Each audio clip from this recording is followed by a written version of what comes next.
kemuliaan, kebesaran kami kembalikan kepadamu Bapa. Karena Engkau yang Maha Kudus, Engkau berkenan hadir, Engkau berkenan mengurapi, Engkau berkenan untuk menguduskan kami Tuhan. Sebab kekudusan itu datangnya daripadamu Bapa. Karena disinilah Tuhan Engkau akan beracara begitu dahsyat Tuhan.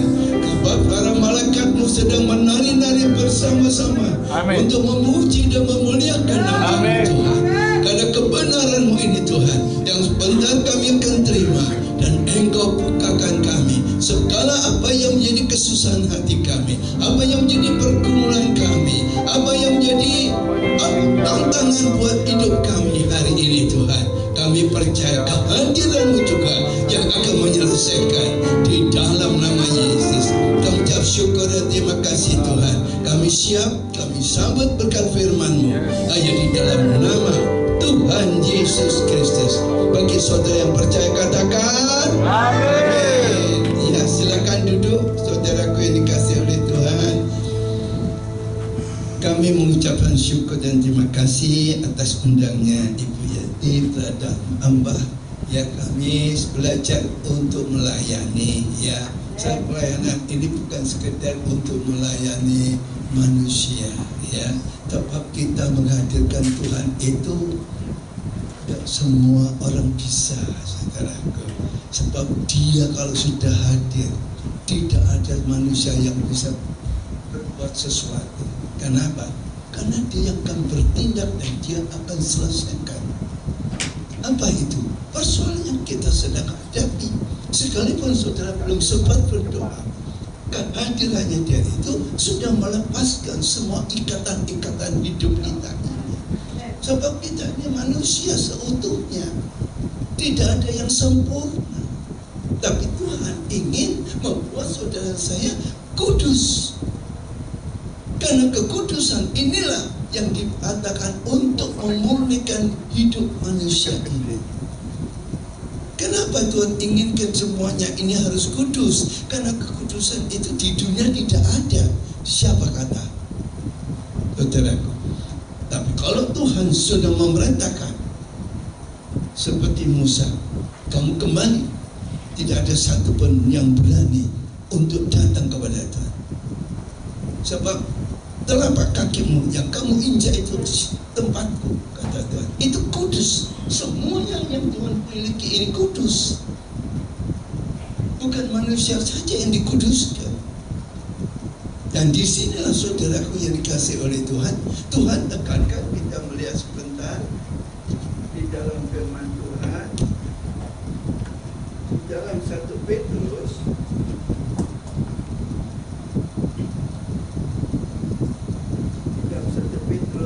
ya, pasal 1 ayat 16. Ini ditegaskan karena di sinilah saudara saya akan mengerti apa yang Tuhan sampaikan. Sekedar bukan untuk menjadi pengetahuan, tapi ada satu kebenaran. Sebab kebenaran itu bukan dari manusia, tapi dari firman Tuhan, dari perkataan. Sebab apa saudara dikasih oleh Tuhan? Disinilah Tuhan katakan di ayat 16 ya, 1 Petrus pasal 1 ya, ayat yang ke-16, 1, 2, 3. Sebab ada tertulis apa? Kuduslah kamu sebab aku kudus.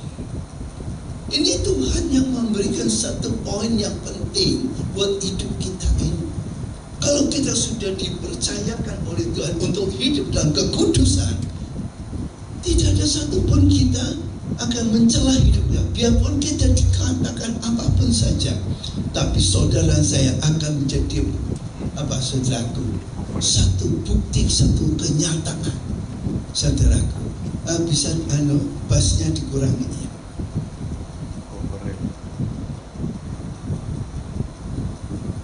Iya, tes ya.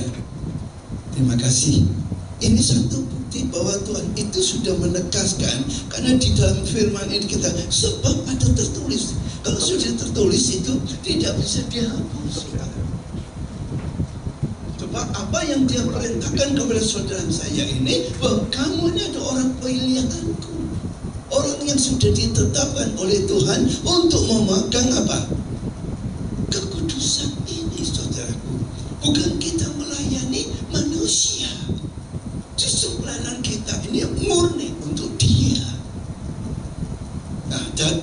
satu bukti dikatakan di ayat yang ke-15 kita naik. Tadi 16, sekarang naik ke 15. Dikatakan apa?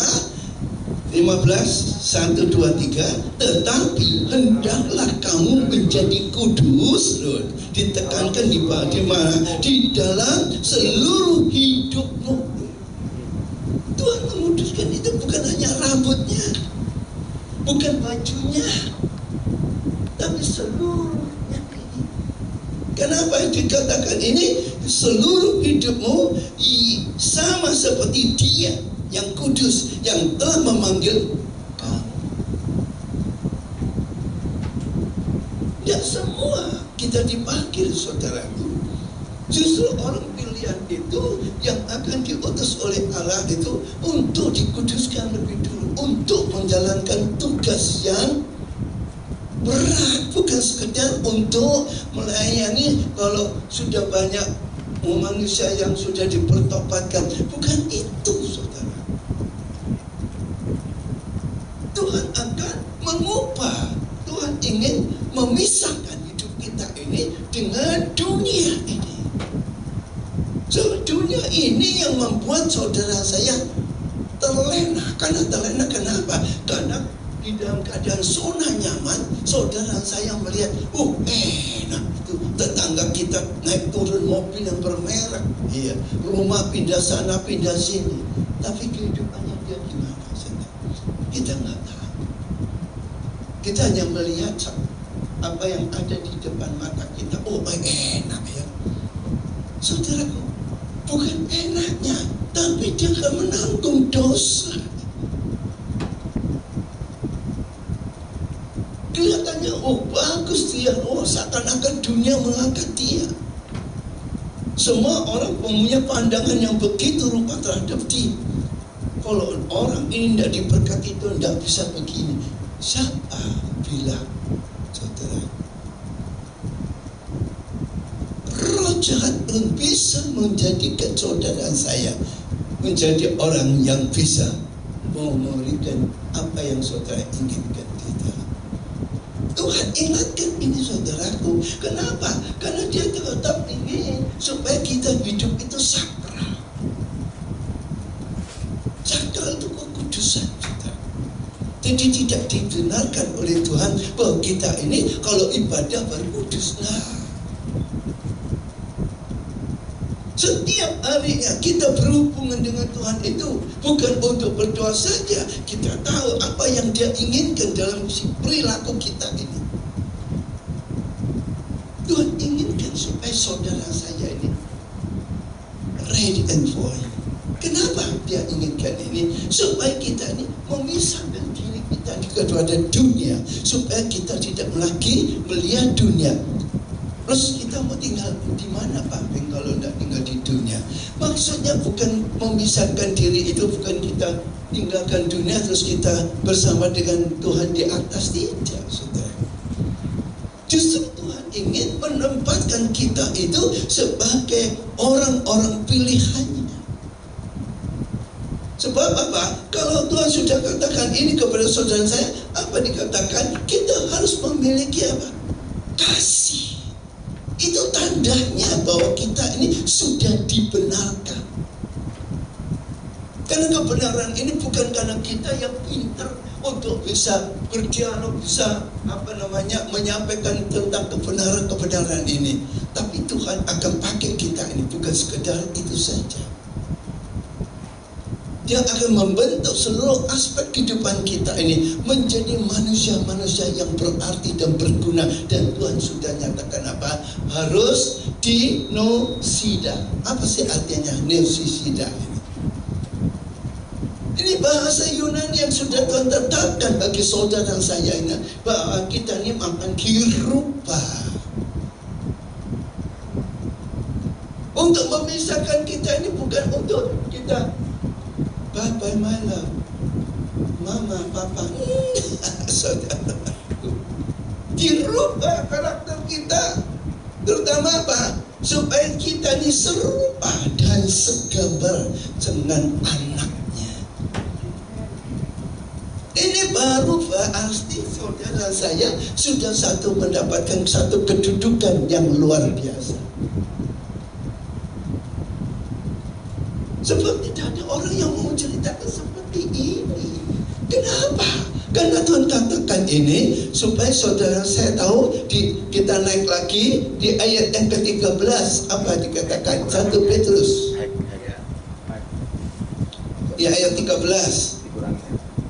1, 2, 3. Sebab itu siapkanlah akal budi. Kita harus punya pandangan yang begitu dalam, bukan untuk mempersiap diri itu dengan hati saja. Maka itu Tuhan tegaskan di sini, akal budimu waspadalah dan letakkanlah pengharapanmu seluruhnya atas kasih karunia yang dianugerahkan kepadamu pada waktu pernyataan Yesus Kristus. Kalau Yesus itu sudah jadi satu dengan saudara, serupa dengan anaknya, itu nomor 1, saudara. Perhatikan, kalau hidup kita belum ada perubahan, tidak bakal kita akan mendapatkan kasih karunia yang lebih dahsyat lagi. Kita tidak bisa menerima pengetahuan-pengetahuan yang ada di dalam kerajaannya. Tugas yang saudara dan saya akan lakukan itu bukan sekedar untuk manusia-manusia yang perlu diselamatkan, bukan. Tuhan sanggup, tapi Tuhan ingin mengubah. Disitulah Tuhan akan berkarya lebih lagi untuk membetulkan cara hidup kita ini. Yang pertama tadi apa? Keserupaan dengan anaknya. Yang kedua yaitu karakteris yang lemah lembut, berubah, bisa mengasihi, bisa mengampuni, tidak akan melihat kekurangan-kekurangan saudara kita. Ini yang Tuhan ingin menyempurnakan di sini, sehingga tidak ada perdebatan, tidak ada lagi curigiation. Kenapa?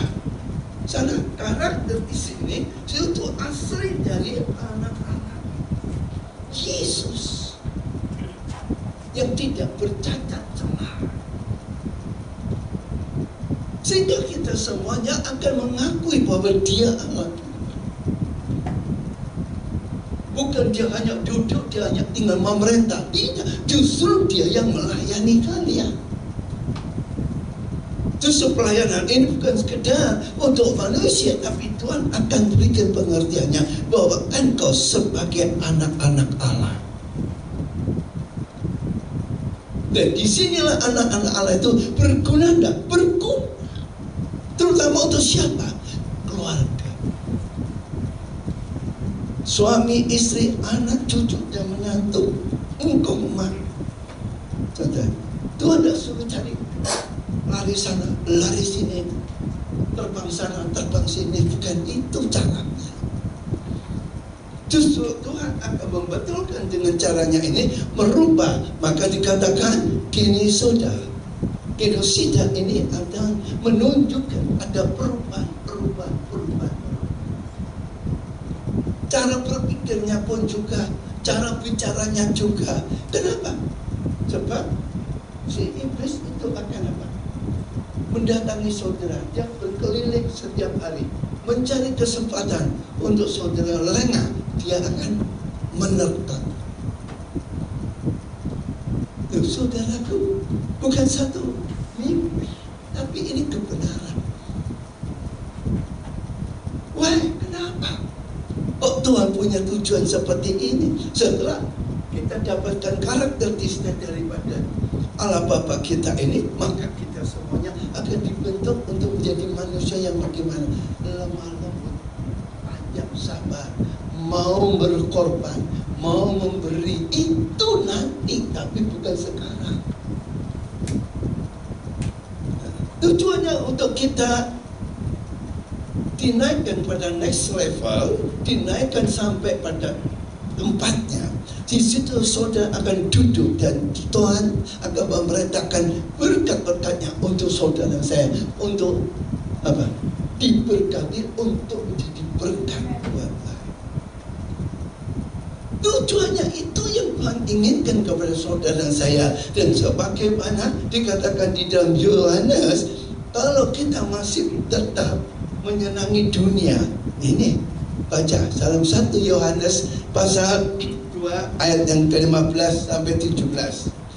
Jadi bisa tahu kita, bukan kita ini menyenangi dunia untuk kita, untuk diri kita sendiri. Ayo buka ya, baca Yohanes 1 Yohanes pasal 2 ayat 15. Sudah dapat?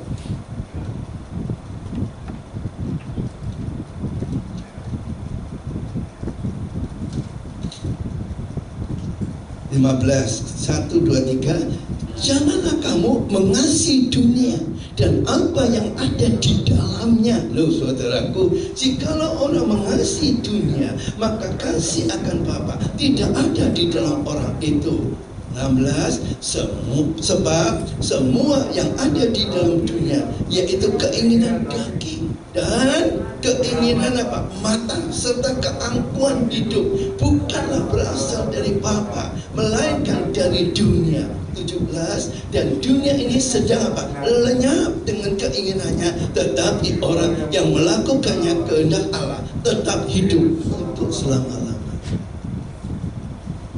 Inilah yang Tuhan inginkan untuk memberikan ujangan ini sebagai apa yang Tuhan inginkan dalam diri kita ini. Ayo kita secara jujur. Banyak orang mikir dirinya sendiri untuk bisnisnya kalau bisa maju. Kalau sudah dikasih berkat maju, lupa saudara. Kenapa? Karena kita tidak bisa menjaga kekudusan daripada Allah. Sebab Allah ingin menguduskan itu. Setelah dikuduskan, kita diselamatkan, itu dari karena kudus tadi.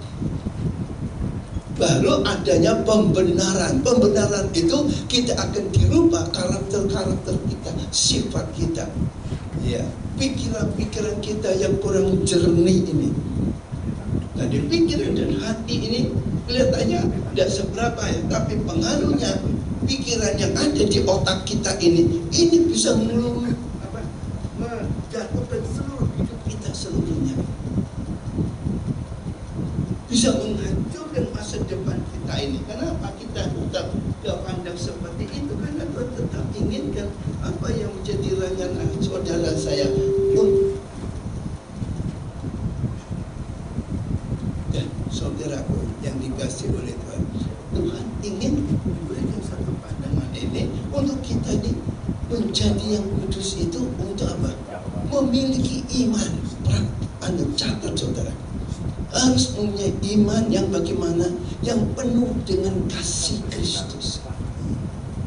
Kalau kita tidak pernah mengasihi Tuhan kita, bagaimana kita bisa mengasihi sesama kita? Halo? Dengan Tuhan ada dan tidak bisa memberi apa-apa, apalagi dengan sesama kita, bahkan terhadap keluarga kita terutama. Iya, kita bisa memberi orang lain, tapi saudara tidak pernah perhatian dengan keluarganya. Apakah benar itu, saudara? Tuhan pun juga tidak ingin membenarkan seperti itu. Sebab apa? Karena dia tahu bahwa saudara saya ini sudah dipercayakan dengan hal kekudusan. Sebab kekudusan itu benar-benar kita harus respect itu kita harus meresponi untuk mengambilnya sebagai alat yang Tuhan sudah percayakan buat kita ini, supaya kita menjadi manusia yang sempurna tadi.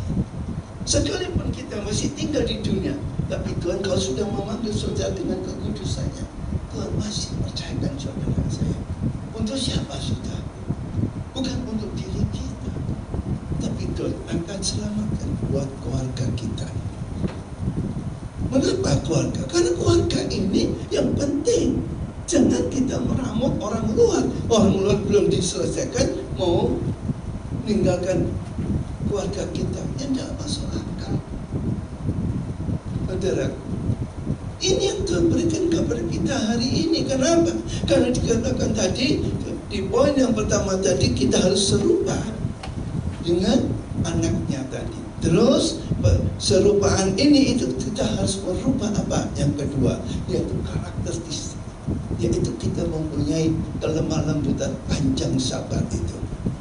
Kita mudah emosi, apalagi kalau kita sudah biasanya digeledek, saya ngerti digeledek.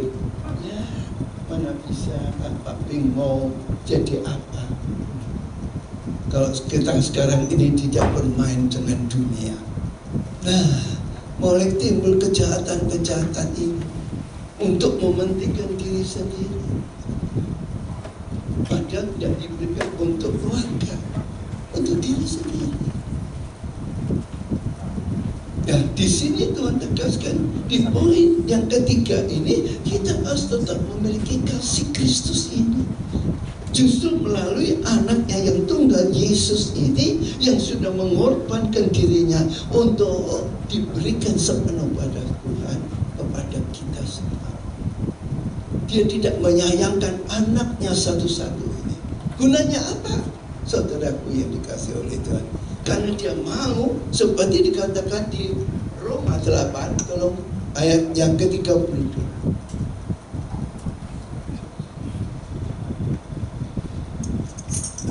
Roma 8, ya, ayat 32. 1, 2, 3. Ia yang tidak menyayangkan anaknya sendiri, tetapi yang menyerahkan anaknya bagi kita semua. Bagaimanakah mungkin Ia tidak mengaruniakan segala sesuatu kepada kita bersama-sama dengan Dia? Ini janji Tuhan untuk menyertai kita. Jangan kita hanya bisa menyanyikan pujian, kita bisa mensyukuri, tapi apa yang kita dapatkan sekarang ini? Sudah ada perubahan belum? Yang Tuhan minta itu ada pemisahan dulu. Kita pisah dengan siapa? Dunia ini. Yang tidak disukai oleh Tuhan itu kenapa? Kita tidak serupa dengan Dia. Justru Dia ingin serupa dengan Dia supaya kita bisa apa? Dipimpin oleh Dia, bukan kita yang memimpin Tuhan. Kalau kita dalam pergumulan ada persoalan, kita selalu panggil Tuhan Yesus, tolong kan ini loh, duitku dicap. Bagaimana untuk mengembalikan? Tuhan tidak minta apa-apa. Tuhan katakan, sudah kamu mengasihi sesama. Apa artinya itu, saudara? Relakan uang itu hilang. Karena kamu sudah banyak merugikan orang. Saudaraku, satu pengusaha besar, saudaraku, saya layani, saya katakan, kok ada apa masalah apa ini? Kok tiap hari ribut terus sama keluarga? Saudaraku, dia hanya bicara apa? Duit, duit, duit, terus duit. Terus mau apa sekarang duitnya? Bisa kembali enggak? Enggak bisa. Apa yang disuruh Tuhan? Tidak pernah dengar. Maka kita tidak ada keputusan. Tuhan mau bicara dengan siapa? Kepada hambanya untuk diutus ke tempatnya Dia. Saya katakan, siapa hambanya itu? Dia tidak tahu. Saya tidak kenal, tapi tahu. Dia kasih tahu bahwa uang saya ini disuruh kembalikan. Kembalikan kemana? Supaya dikasihkan orang yang menipu. Saudaraku yang dikasih oleh Tuhan.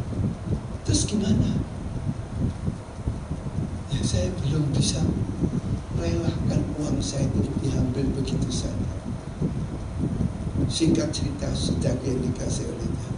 Terus bertemu dengan saya katakan, caranya bukan untuk itu yang dimaksud oleh Tuhan. Panggil orang itu, tanya, bisakah kamu sanggup untuk mengembalikan atau tidak? Kalau dia bilang sudah tidak sanggup, aku sudah tidak bisa. Sekalipun kamu ambil rumah ini, bukan milik saya semua. Dan semua perusahaan-perusahaan ini bukan milik saya. Singkat cerita, cinta saya katakan, itu benar. Kamu harus relakan. Tuhan sanggup untuk memulihkan engkau berlipat-lipat kali. Saudaraku, berselang hanya 3 tahun, saudaraku. Cukup panjang, cukup. Kenapa? Merubah karakternya. Untuk dia bisa menjadi manusia yang lemah lembut itu tidak mudah. Pada titik poinnya, akhirnya apa? Tuhan memberkati dengan cara begitu mudah. Saudaraku, apa yang terjadi kira-kira, saudara?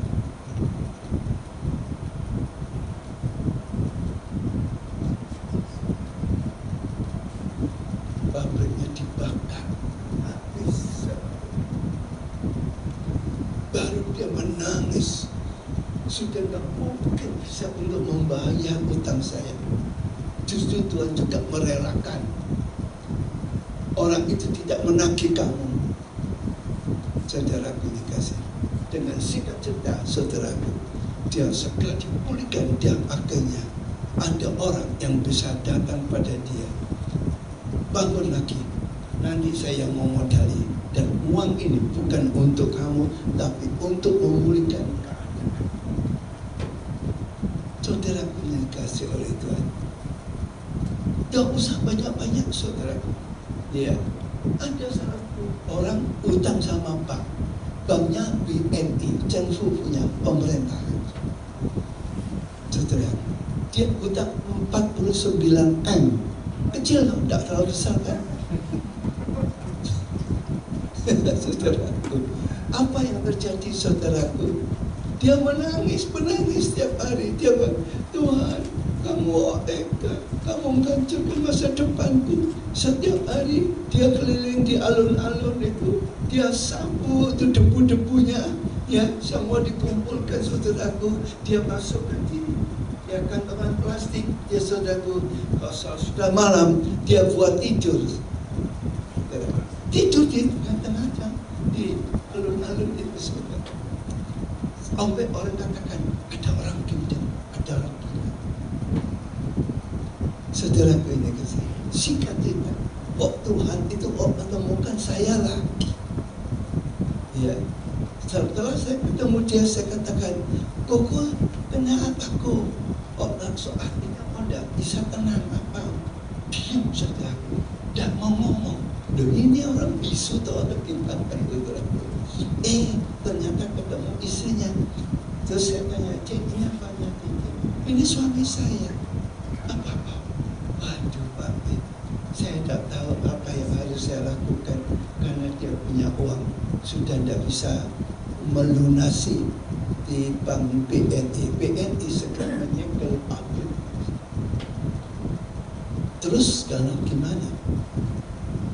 Dia sudah tidak bisa mengembalikan. Ya, nanti pada tanggal ini saya akan pergi doa puasa Esther. Ikut saya. Tidak lama-lama, saya ngajak orang itu tidak lama-lama.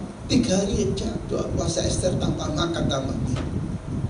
Langsung dijawab oleh Tuhan.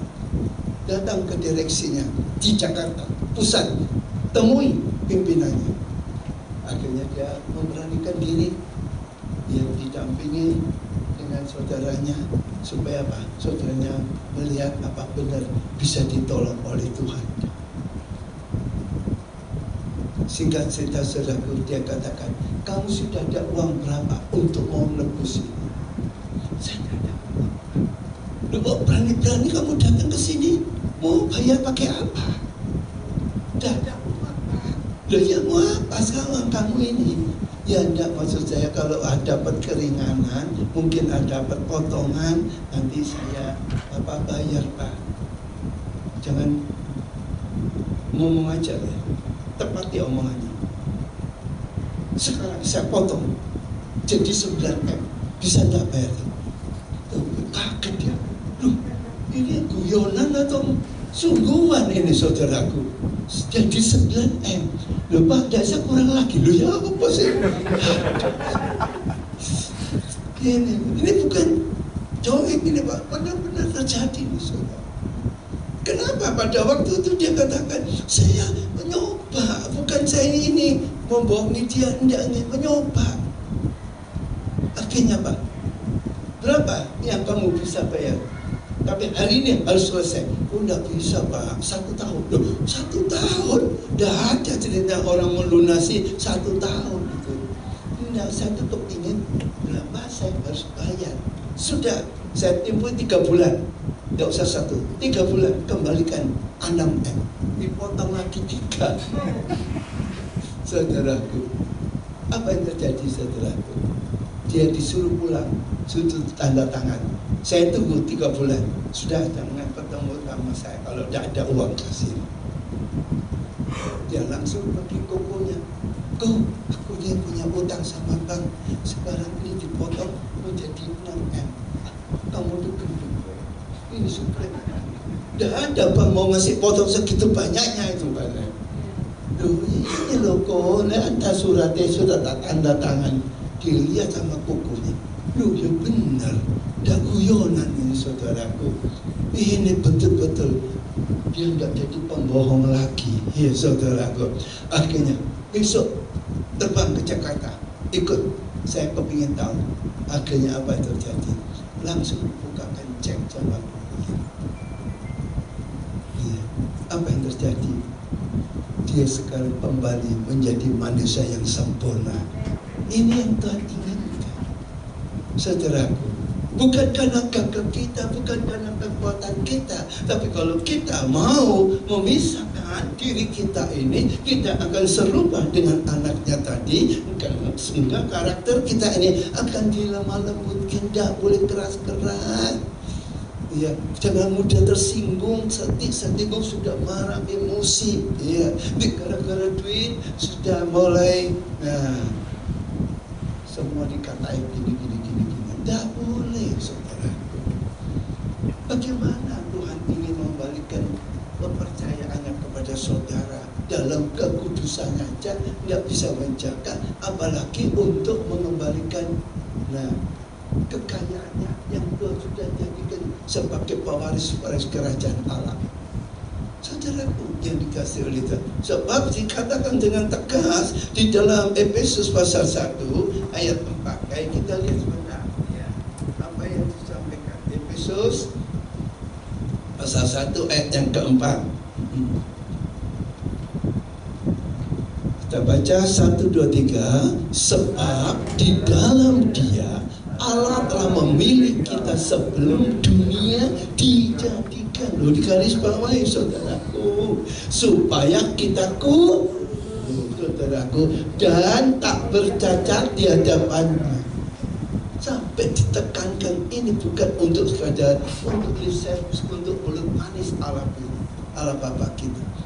Ini semuanya tertulis. Siapa yang janji? Apa Pak Ben yang janji? Tidak mungkin. Siapa yang janji? Allah Bapa sendiri. Ini dibuktikan oleh Allah.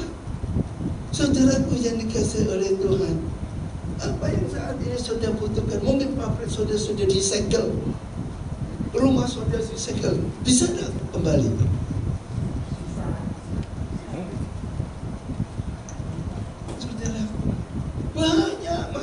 Yang saya hadapi ini saudaraku, sampai rumah, sampai pabriknya sudah disegel sama bank. Akhirnya bank apa? Saudara, saya kembalikan. Kamu butuh modal berapa lagi? Saya supply. Ini caranya apa? Kok wong iki? Wong sentek lho, dikasih modal lagi untuk kerja, ya amblas, maksudnya kan begitu. Tapi Tuhan yang memerintahkan, tidak ada yang hilang, saudara. Akhirnya apa? Pabriknya itu dia serahkan, dia mulai produksi lagi. Setelah produksi bertambah menjadi 2 pabrik, tambah lagi, tambah 3, sekarang menjadi 4. Beri kemuliaan Tuhan. Ini cara Tuhan untuk memberitahu buat saudara, jangan main-main dengan Tuhan. Tuhan itu tidak membuat kita ini anak yang terbuang, yang tidak bisa diperbaiki. Siapa bilang? Kalau kita mau bertobat hari ini, apa yang Tuhan akan rencanakan untuk masa depan kalian. Tuhan sanggup. Sebelum saudara keluar dari pintu gereja, saudara akan melihat pertolongan Tuhan dahsyat. Kenapa Tuhan inginkan ini? Karena dia ingin satu perubahan ini. Dikatakan tadi genosida. Harus ada perubahan. Kalau tidak ada perubahan, bagaimana kita bisa kalau dipercaya, saudara? Karena kita ini orang-orang pilihan Allah. Sebab sejak dari kita dibentuk oleh Allah menjadi orang yang kudus. Jadi kekudusannya ini yang memisahkan dia saat ini dengan dunia. Tapi manusia pada satu saat dia akan apa? Jatuh kembali ke DOS, dosa. Sebab itu Tuhan tekankan kita akan lebih mendekat lagi pada poin yang terakhir di dalam Yohanes pasal 10. Dikatakan apa? Untuk menutup firman Tuhan hari ini. Yohanes 10 ayat yang ke-28 sampai 29.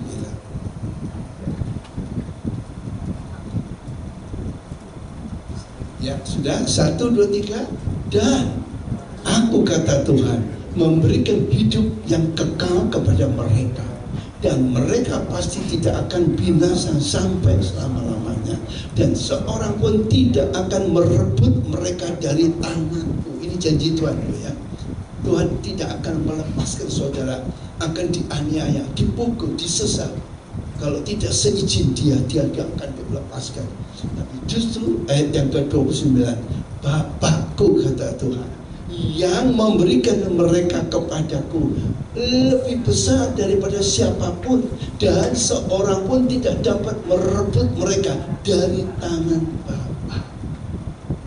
Jadi anak Allah ini, yaitu Tuhan kita Yesus Kristus ini, itu ada sesuatu yang Tuhan boleh percayakan kepada kita untuk sebagai rekan kerja, ya, untuk mengembangkan usaha saudara di dunia ini maupun di dalam membangun kehidupan yang ada di rumah tangga masing-masing. Dia yang akan mengatur semuanya. Tinggal dia hanya laporan dengan Bapak. Bapak, tolong curahkan berkat buat dia. Bukakan pintu buat dia. Bukakan jalan buat dia. Saudaraku itu tinggal merintah. Siapa yang bantu? Anak.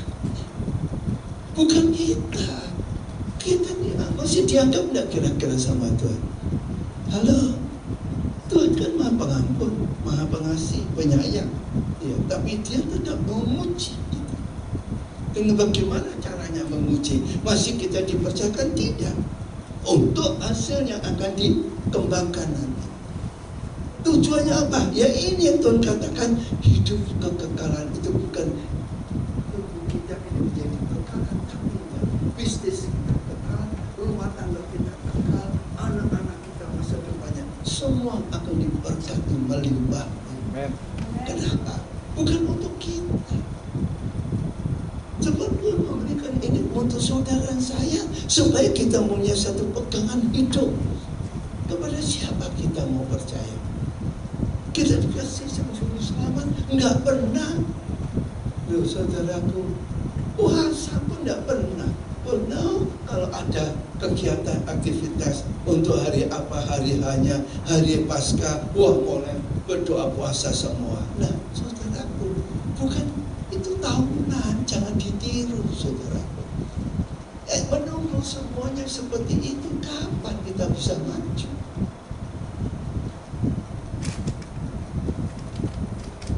Sebab saudara saya dia harus berhasil. Kenapa tadi ditekankan ayatnya? Semua itu ada keputusan dari Bapa.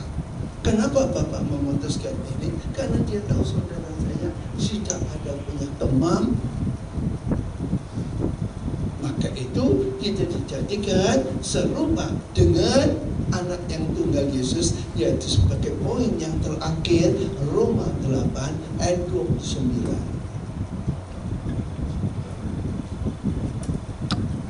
Roma 8 ayat 29.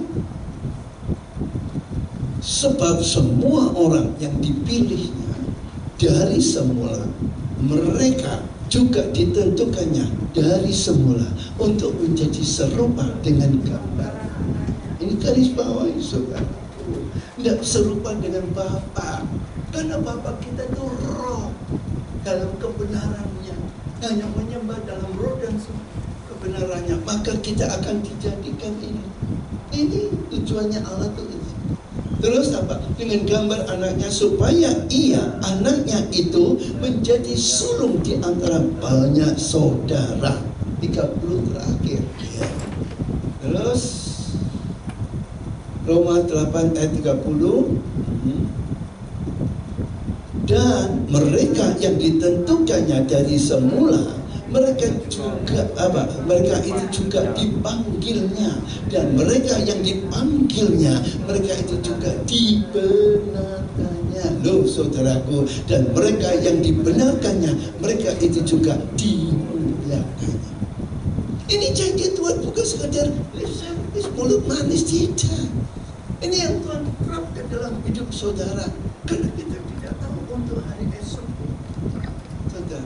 Karena hari esok punya kesusahan sendiri-sendiri.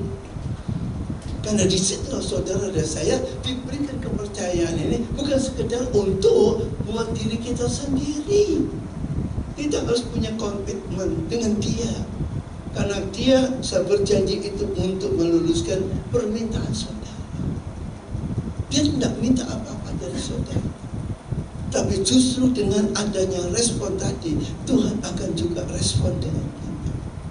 Tuhan tidak minta, tapi saudara dan saya tahu bahwa kebenaran ini telah dinyatakan di dalam nama Tuhan Yesus Kristus. Saya minta BL Sinar.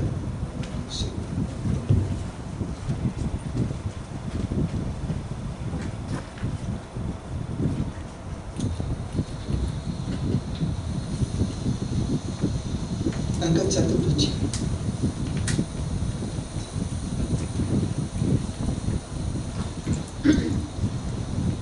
Cek, cek.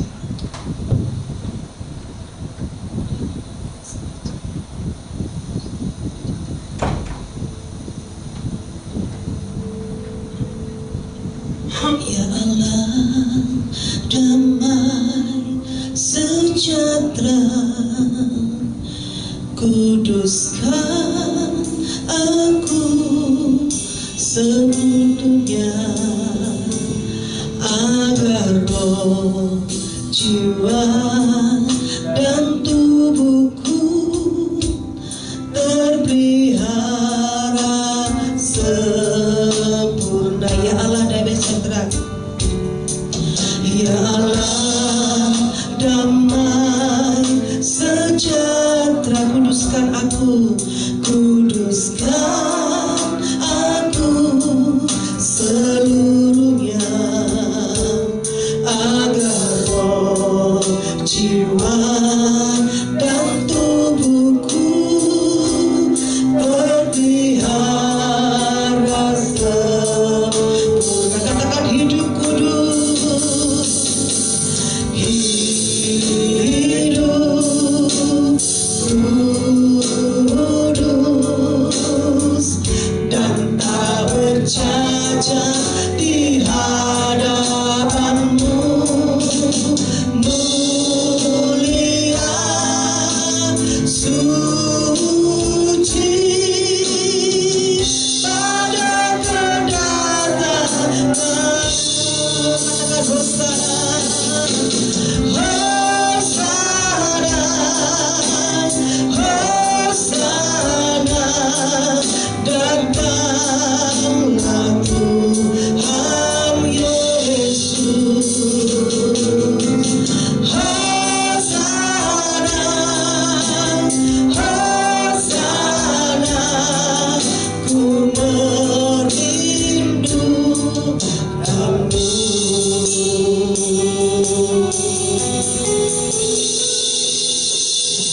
Ya Allah, damai sejahtera, kuduskan aku seluruhnya, agar roh, jiwa, amin, dan tubuhku, yes terlihat. Sekali dari awal katakan ya Allah,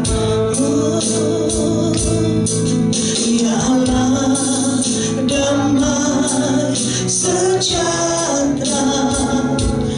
Kuduskan aku seluruhnya, agar kau amin jiwa dan tubuhku terpelihara sempurna. Katakan hidup kudus, hidup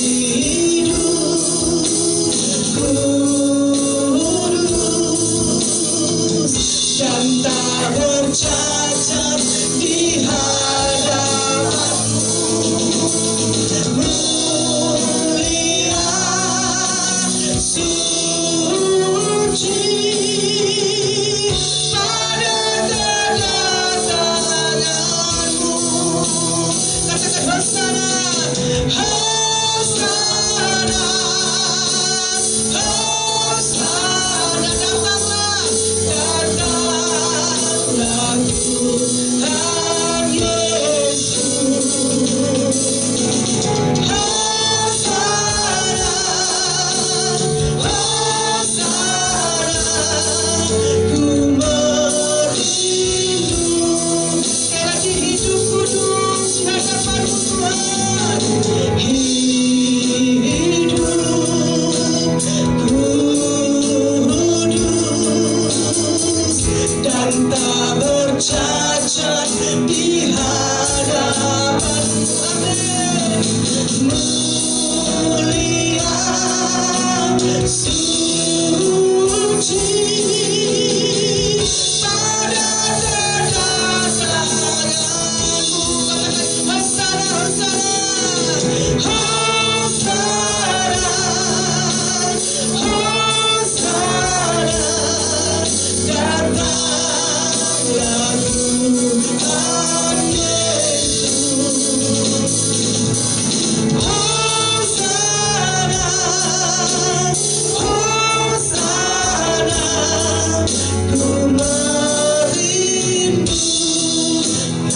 ku merindukanmu, ku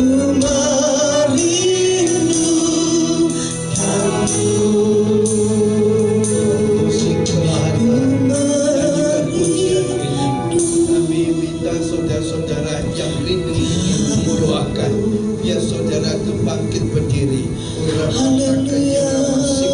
Karena Allah akan menghadirkan kuasanya untuk melepaskan saudara dari ketakutan, melepaskan saudara dari kekecewaan. Saudara saya saat ini banyak janji-janji yang saudara telah ikrarkan kepada Tuhan, tapi saudara dan saya hari ini belum bisa mengembalikan janji itu. Urapataka yarabasiki indarakur rapataka yarama. Ini Tuhan akan memberikan jawaban bagi semua saudara yang hadir pada petang malam hari ini. Karena tidak ada satu pun manusia yang akan dibiarkan oleh Tuhan. Tuhan sanggup untuk membawa saudara lebih mengerti apa yang menjadi keinginannya Dia. Urapataka yarabasiki rataka. Kalau saudara ingin didoakan, apa yang menjadi pergumulan saudara saat ini? Saudara punya kerinduan apa? Mungkin sakit penyakit saudara, semuanya itu akan terjadi satu kesembuhan ilahi. Karena kesembuhan ilahi itu akan terjadi karena kita tahu bahwa Tuhan cinta,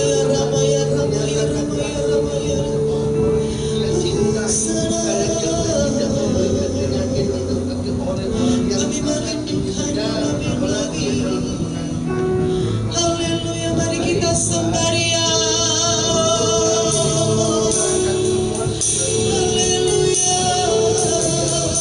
yang sakit dulu yang datang ke depan, saya akan doakan satu persatu. Orang patahkan jaramat yang sakit sekarang, yang sakit ya maju ke depan.